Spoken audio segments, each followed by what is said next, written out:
سلام كمي صنحو كورات تخاتلتي نزي ساعات زحرنا يوم حصرتن اواناون زولنا يوم زيناتات حزنا لكم مصينا لنا نخطكاتلنا دما نعدم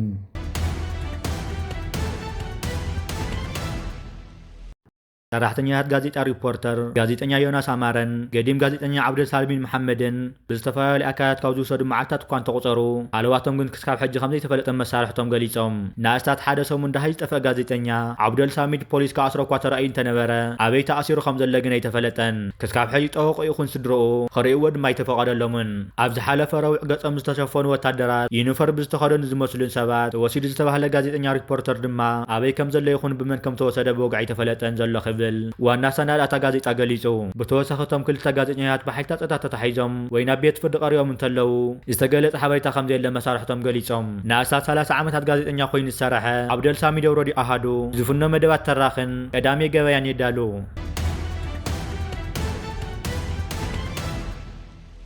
ባይደን ኣሜሪካ ዶናልድ ትራምፕ ሎሚ ዩክሬናዊ መዘኑ ቭላድሚር ዘለንስኪ ክቕበሎ እዩ ካብኡ ብዝሰገረ ብርክ ዝበሉ መራሕቲ ኣውሮፓ ተቐቢሎ ዋይት ሃውስ ከዘራርቡ ከም ዝኾነ ድማ ተገሊጹ ባዕሩ ምስ ፕሬዚደንት ሩስያ ቭላድሚር ፑቲን ኣብ ኣላስካ ተዘራረበ ትራምፕ ዩክሬን ኣባል ኔቶ ከም ዘይትኸውን ድማ ገሊጹ ኣሎ ትራምፕ ኣብ ትሩዝ ሶሻላዊ ዝሃቦ ሓድሽ ሓበሬታ ሎሚ ዓባይ መዓልቲ እያ ብምባል ብዙሓት ዓበይቲ መራሕቲ ኣውሮፓ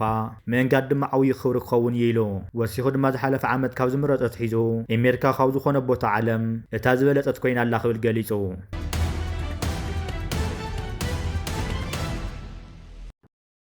ካብ ሎሚ ወጋሕታት ሒዘው ከባብታት ወልድያን ቆቦን ኣብ መንጎ ሰራዊት ምክልኻል ኢትዮጵያን ዕጡቋት ፋኖን ከቢድ ውግእ ይካየድ ከም ዘሎን ኣብ ምዃኑ እውን ድምፂ ጥይት ከም ዝተሰምዐ ካብቲ ከባቢ ምንጭታት ተረጋጊፆም እቲ ኣብ ሎሚ 18 ነሓሰ ወጋሕታ ጀሚሩ ክሳብ ነዚ ዜና ነዳልዎ ኣብ ከባብታት ወልድያን ቆቦን ዝካየድ ዘሎ ውግእ ከቢድ ብረታት ዝተሓወሰ ምዃኑ ዝገለጹ ዕጡቋት ፋኖ ተወሳኺ ሰራዊት ምክልኻል እውን ናብቲ ከባቢ ይግዕ ዘለዉ ክብሉ ሓቢሮም ኣብ ሰሙን መንጎ ሰራዊት ምክልኻልን ዕጡቋት ፋኖን ዝካየድ ዝቐነየ ውግኣት ፋኖ ብዙሓት ከባብታት ብላዕለዋይ ኢድ ከጭቡጡ ዝኻሎም ማሕበራዊ መራኸብታት ዝርግሖም ዘሎ ምሩቓትን ቁስላትን ወታደራት ኣፅዋራትን ምርጋፅ ይከኣል ከም ዝኾነ ዝገለጹ ዕጡቋት ፋኖ ኣብቲ ሎሚ ዝካየድ ዘሎ ውግእ እውን ኣብ ትሕቲ ሰራዊት ፌደራል ዝነበሩ ብዙሓት ቦታታት ብምሓዝ ወታደራትን ዕጥቅን ይማርኽ ኣለኹ ክብል ገሊጹ ካብቲ ዝሓለፈ 3 ሰሙናት ሒዙ ክስካብ ሕጂ ልዕሊ 3540 ዝኾኑ ወታደራት ስርዓት ብልፅግና ከም ዝሞቱን ልዕሊ 1670 ዝኾኑ ድማ ከም ዝቆሰሉን ልዕሊ 1120 ዝኾኑ ድማ ኢዶም ከም ዝሃቡ ዝገለጹ ዕጡቋት ፋኖ ካብ ኩናት ትግራይ ተሒዞም ክስካብ ሕጂ ኣብ ውግእ ዘይዕርፉ ሓይልታት ፌደራል ኣዝዮም ተሰላትዮም ከም ዘለዉ ዝገለጹ ዕጡቋት ፋኖ ኣብ ውሽጢ ኣዋርሒ ጥራሕ ብዙሓት ኣፅዋራትን ቦታታትን ከም ዝሓዙ እውን ገሊፆም ኣለዉ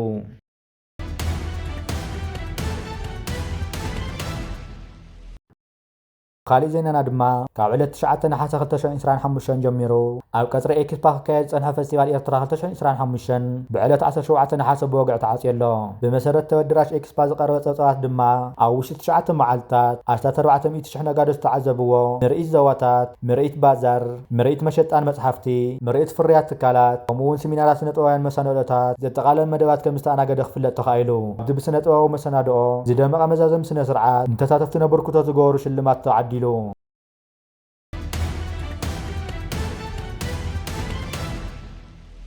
ብኻልእ ዜናና ድማ ብንያም ግርማይ ሎሚ ዝተኻየደ ናይ ሓደ መዓልቲ ውድድር ሃምበር ክላሲክ ሻምናይ ደረጃ ሒዙ ኣብ ቀዳሞት 10 ውድድር ዛዚሙ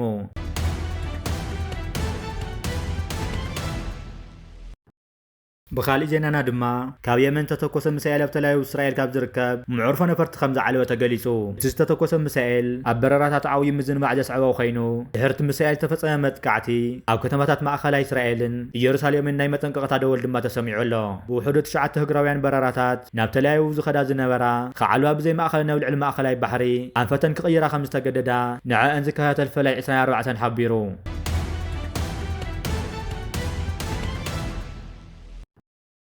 ብኻልእ ዜናና ድማ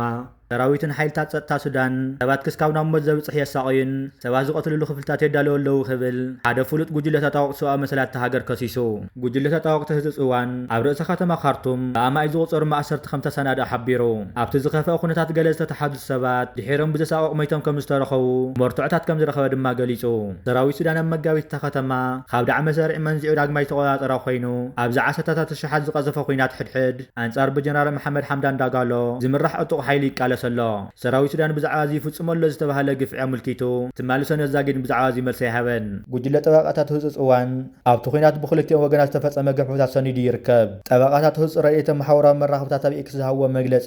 ሓደገኛ ምውሳኽ ጥሕሰት ሰብኣዊ መሰላት ከም ዝተዓዘበ ድማ ገሊጹ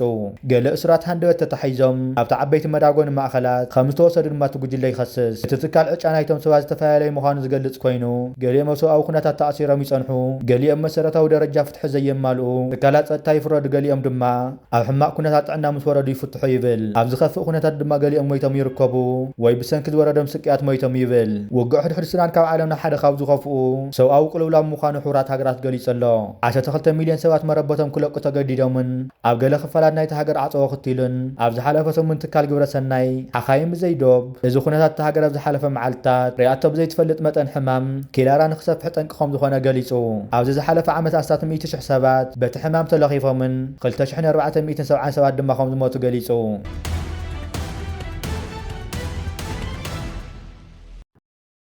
بخالي زينانا دما أبالات بيت صحفة بلتقنا بارتي خلال عفار ناب سراوي تحدنات عفار ناب إرترا بسلامات يملو زملو من ناب إرترا زأتو دما وترام لعل عشرة خمس خونة تقليت الله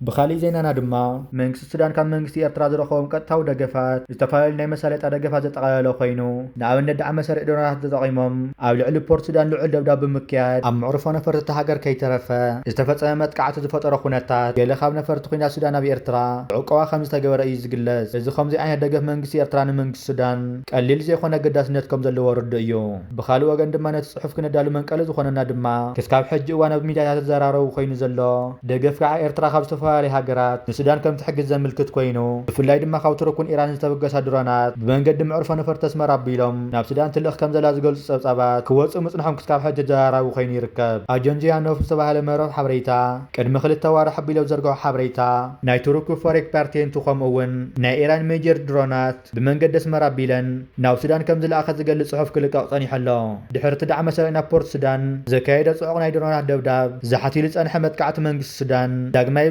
بتوراور الدرونات تروكي انصار دعم مسارع متقعتات كايدا تراين تركيان وتدرات كيلاتات نا بورت سودان بمملاس يتمت قعت داغماي سرحو خجمر كيلي بلتحبريتا بتوسخ تحبريتا اورها 12 بمنقد ما لبيلنا بورت سودان زأتوا ناي تركو درونات زنورا خوينن اتون درونات بسرح خمس وافرات زغورو تركاويان كيلاتاتون بورت سودان مؤتاوم يجلس اقدم بيلون ورح شد شخلتا شحن سنة 4 امونغو منقس سودان منقس ناي مالك وانسلاو بيت صحفات وتادراو متحوار زملك سمع فريمم نيرم مستسمع خاناي سودان امباسي ابرز ختم مالك خفات او سودان كعقديمو زنبره ناي مالك وانسلاو بيت صحفات داغماي خفات زولو سمع تغيرم اتناي دراسن كالي اطورات متحلاف زملكت غداي كعا خالي ناي تسمع ينيرو